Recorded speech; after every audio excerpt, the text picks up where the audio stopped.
Hello, everyone. Welcome. Just give us 1 minute to get started. Hello, everyone. Welcome back. If this is your first time with us, welcome. We're excited to have you all here today. So my name is Jordan. Today, joining us is my coworker Sajwa and Julia as well. Both Sajwa and I are program coordinators for the Cooking Matters Minnesota program with the University of Minnesota Extension. Also joining us today is Julia. Julia is one of the Cooking Matters volunteers, as well as a nutrition and dietetics student. So she will be assisting us with Cooking Connected today.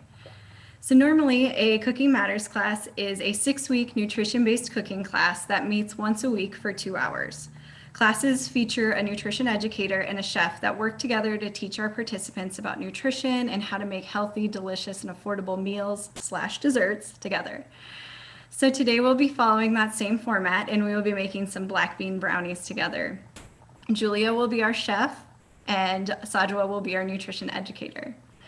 So this week, as always, we are looking to connect with our community, learn some important nutrition topics, as well as some tips and tricks we can use to decrease our grocery budget.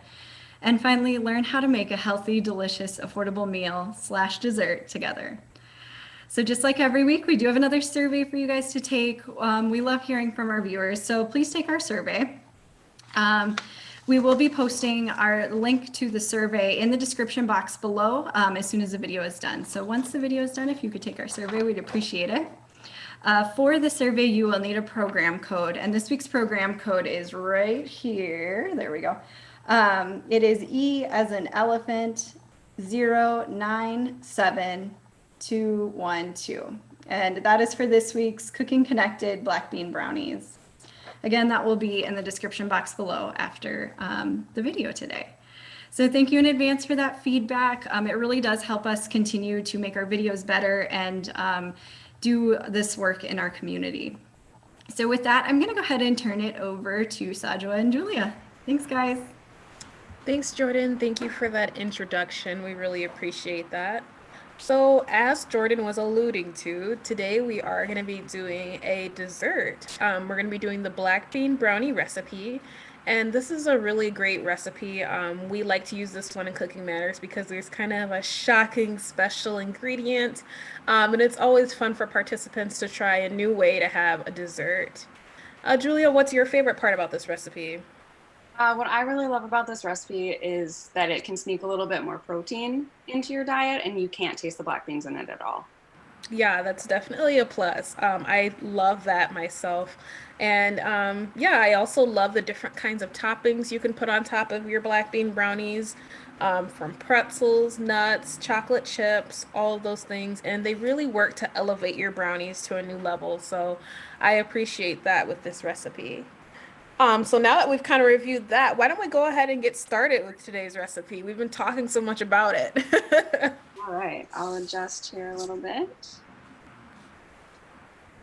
Okay, so the first thing that we always want to do before we get started is to wash our hands. So that's going to be every surface of your hands, 20 seconds. Make sure you get in between your fingers, on the backs of your hands, everything.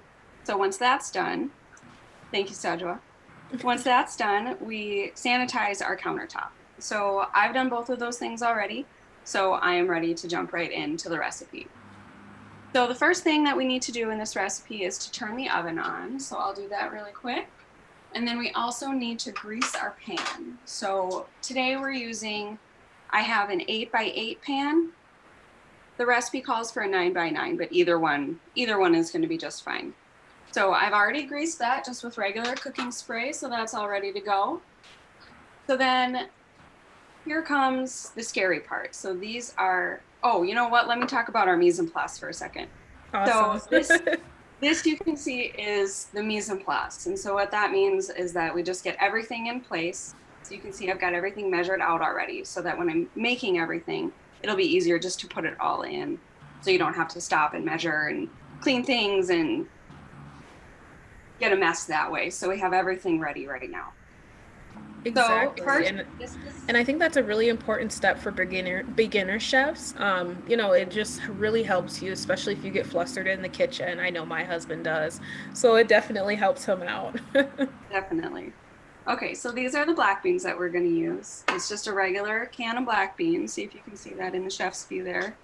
Um, and so what I've done with that is I've gone ahead and cleaned the top of the can before I open it up.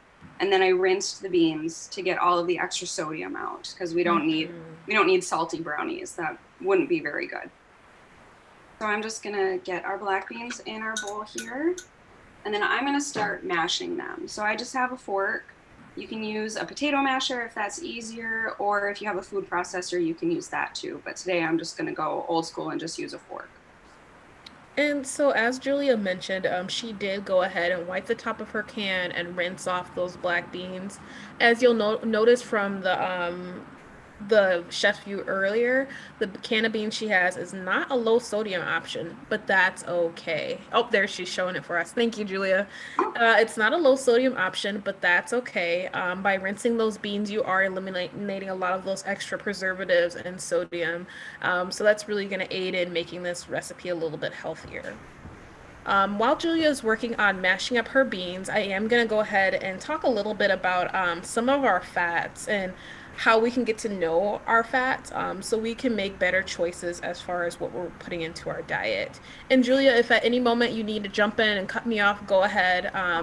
We'll, catch back up when we can. All right, sounds good. Padua, we do Yep. have a question in the chat. Yeah. Do the beans replace the fat in this recipe?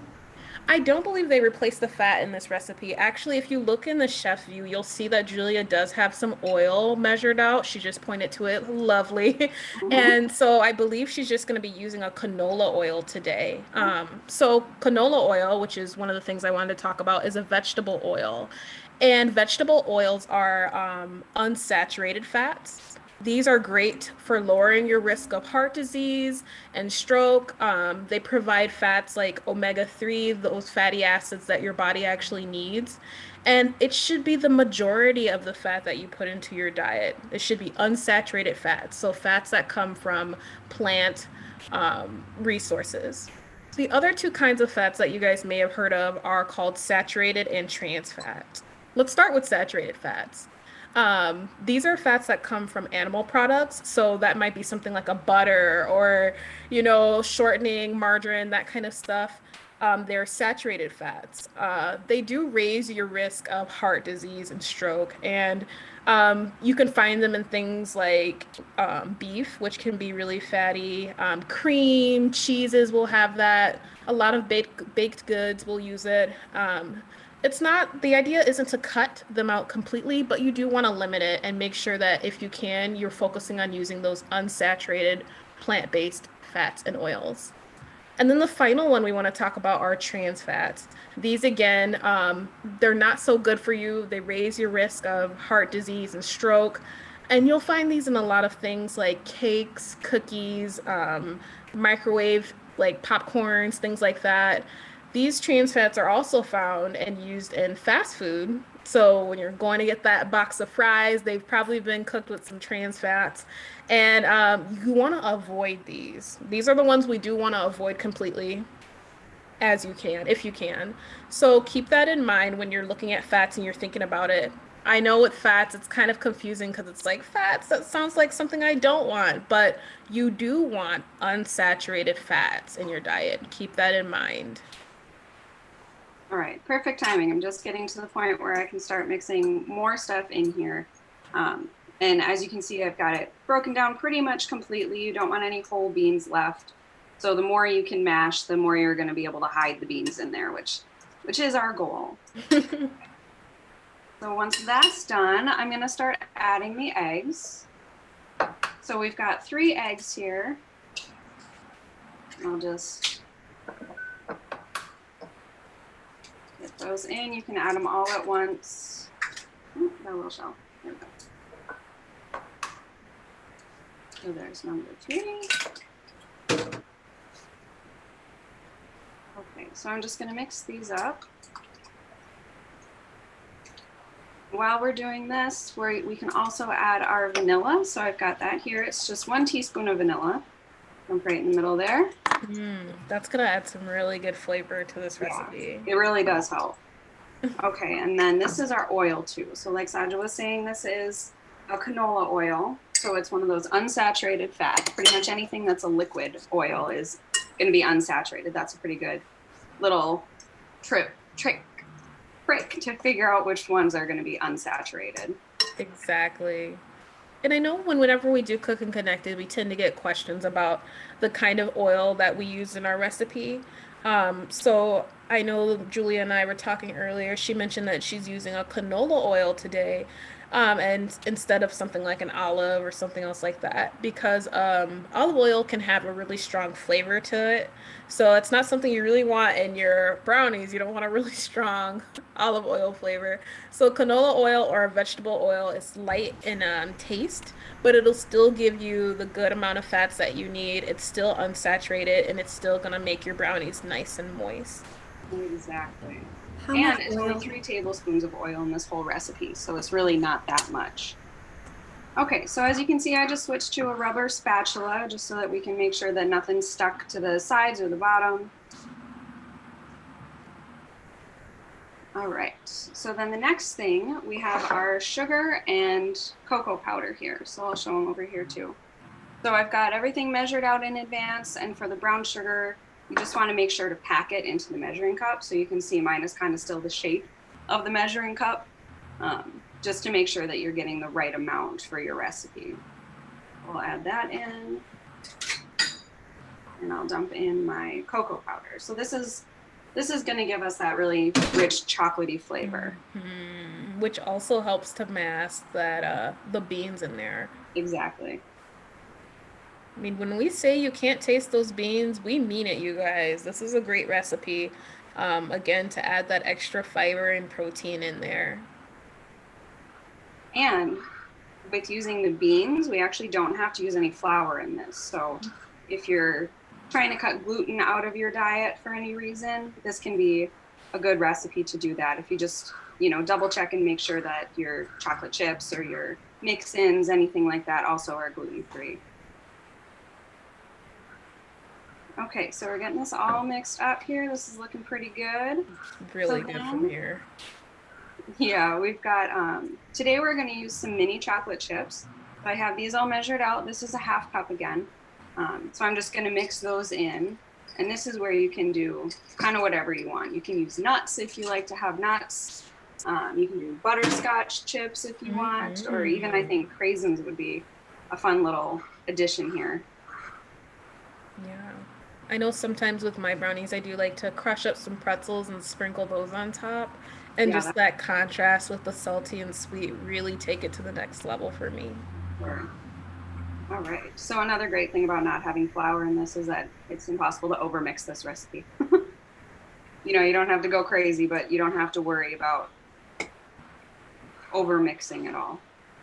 Okay, so that is all mixed up now. The only thing we have left to do is to put it into our pan. So here I've got my 8x8 pan again, and we're just gonna put it all in there.